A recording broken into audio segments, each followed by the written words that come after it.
Silver Moon. I'm here to read you a book about volcanoes. First, we're going to talk about what type of book this is. Which genre does it fall into? Is it a fiction book or a non-fiction book? Well, let's review. We know fiction, the story is pretend, or the story is made up.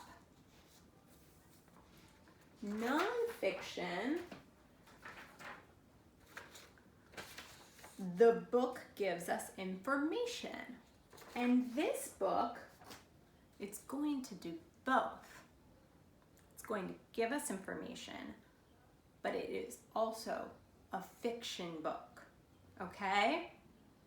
It's a fiction book that gives us information. And I'll show you why. Now, Silver Moon, this book is a little bit long. It's a little bit hard to read in one sitting, so I'm going to do it over 2 sittings, okay? It's called The Magic School Bus Blows Its Top. We're going to find out why this is a fiction book, but it's a fiction book that teaches us something. Okay, here I go.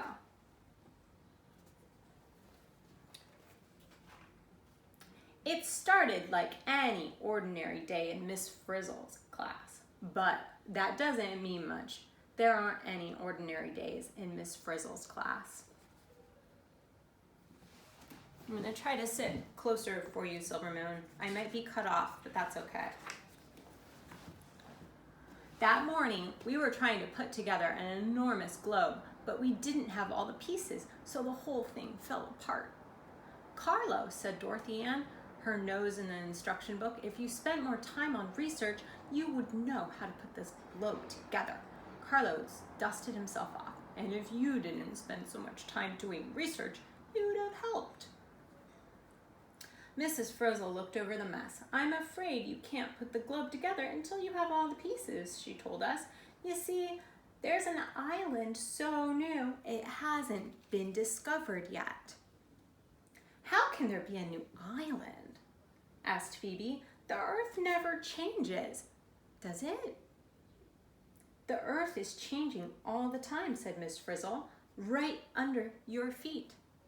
We looked down at our feet, but nothing was moving. What's the island's name? How can it have a name? It hasn't even been discovered. This friend said, we never broke the world at my old school.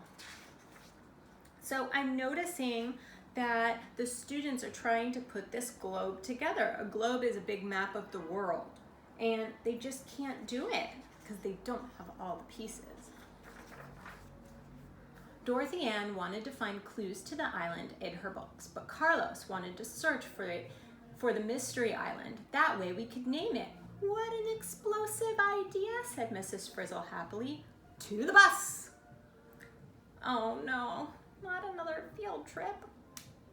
So Silver Moon, make your predictions. Where do you think they're gonna go? Yes, they're gonna go find this island. But we know this is a special book about volcanoes. So, do you think a volcano is gonna make an appearance in this book? I think so too. Let's listen.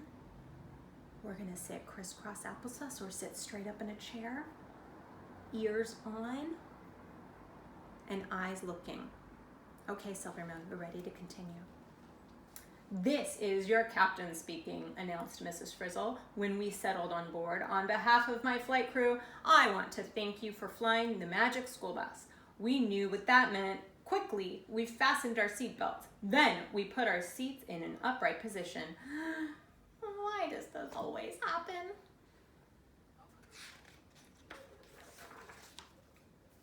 The Magic School Bus began to spin and stretch and pull. The next thing we knew, we were high in the air. We'll name it Carlos Island. Oh, forget it. How about Dorothy Ann Island? Soon, we were flying over the ocean.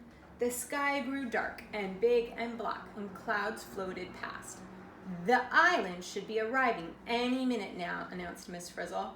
How could an island just arrive, we wondered. But then thunder boomed and lightning streaked across the sky. The ocean beneath us bubbled like a pot of boiling water. From out of nowhere, a blanket of dark ash covered our windows. Prepare to land, shouted Mrs. Frizzle. So, Silver Moon, can school buses fly in the air? No, they cannot. Can school buses stretch long and then squeeze together? No, they can't. They can't. And can school buses turn into airplanes? No. No, they cannot. So this is why this book is fiction, because it can't really happen. The story is made up, but this book continues to teach us about something, and that something is volcanoes.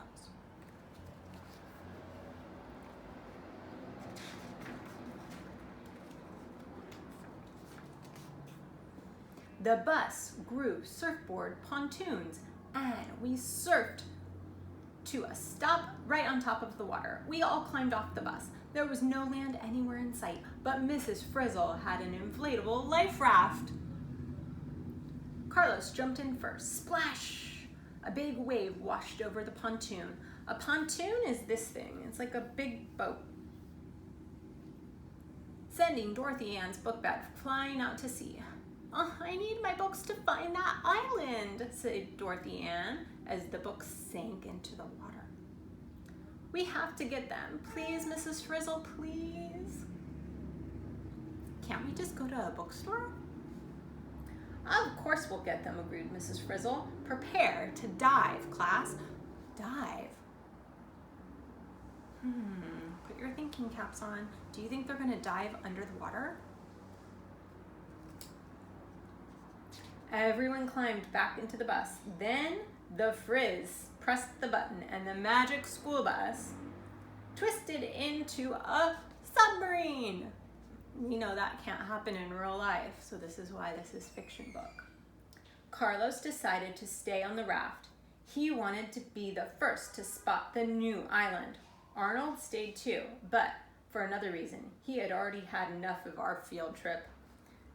My certified teaching lizard will keep an eye on you, says Mrs. Frizzle. And there's a teaching lizard down there. He's like her assistant.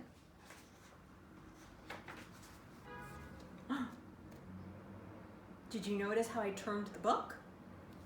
We're going to read this part first. We waved goodbye while Carlos, Arnold, and Liz buckled their life jackets. Batten down the hatches, says the Frizz loudly. And down, down, down we went. Wow, we couldn't believe what we saw. A huge underwater mountain. Dorothy Ann spotted her book bag right away, and it floated past the window on its way to the ocean floor and landed next to an old shipwreck. A shipwreck is a boat that has sunk underwater. And so the ship is old and it's rotting. And so her book bag right there is next to the old shipwreck. Step on it, please, Mrs. Frizzle. Bottoms up.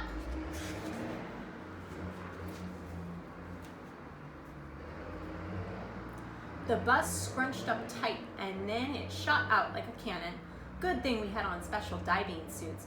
Dorothy Ann swam over to her book bag, but the strap was looped around the tentacle of a giant squid. Ah, said Dorothy Ann. The squid was swimming away. It's got my bag. Just then the ocean floor began to tremble. That means move a little bit. The ship started to shake and we heard a loud rumbling noise. Earthquake! We were so surprised we didn't even see Dorothy Ann's book bag when it floated past, pushed upward by the gas bubbles. The bubbles floated to the top of the sea. Pop! The bubbles burst, letting out a terrible smell. Look, cried Carlos as he snatched up Dorothy Ann's book bag. Maybe we can find out what's going on by reading Dorothy's books. Silver Moon, that's where we're going to stop, and we'll continue this soon, okay? So you can finish the rest of the book maybe tomorrow. Bye-bye.